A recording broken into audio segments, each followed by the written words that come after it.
காவல் ஆய்வாளர் முத்தையன் முன்னெச்சரிக்கை நடவடிக்கையாக என்கவுண்டர் செய்து துரையை காலில் சுட்டிருக்கிறார். அண்மை செய்தியாக பார்க்கிறோம். கூடுதல் விவரங்களோடு செய்தியாளர் ரியாஸ் இணைகிறார். ரியாஸ், விவரங்கள். புதுக்கோட்டையில திருச்சி எம்ஜிஆர் நகரை பகுதியைச் சேர்ந்த பிரபல ரவுடியான துரை.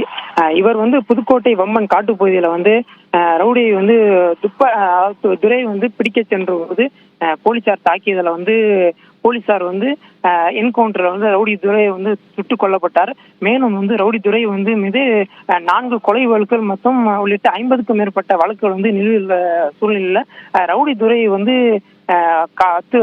புதுக்கோட்டை மாவட்டம் திருவரங்கம் அருகே உள்ள வனப்பகுதியில ஒளிந்திருப்பதாக கிடைத்த துப்புடன் பேரில் போலீசார் சோதனை பிடிக்க முயற்சிக்கும் போது அப்போ ஒரு காவலரை தாக்கியுள்ளார். அந்த காவலரை தாக்கியதை முன்னிட்டு காவலரை தாக்கி விட்டு தப்பி ஓடிய நிலையில போலீசார் ரவுடி துரையை சுட்டுக் கொள்ள சொல்லிருக்காங்க.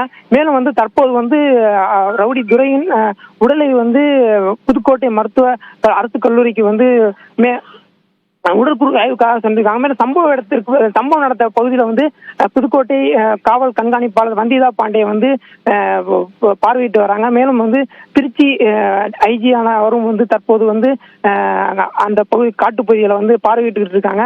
மேலும் பொதுமக்கள் அந்த பகுதியில வர தடுக்கும் பணியில போலீசார் ஈடுபட்டு வராங்க. மேலும் இந்த ரவுடி துறையை சுட்டுக் கொண்ட பகுதி தற்போது புதுக்கோட்டை மாவட்டத்தில் பரபரப்பாக ஏற்பட்டு வருகிறது. நன்றி ரியாஸ், விரிவான விவரங்கள்.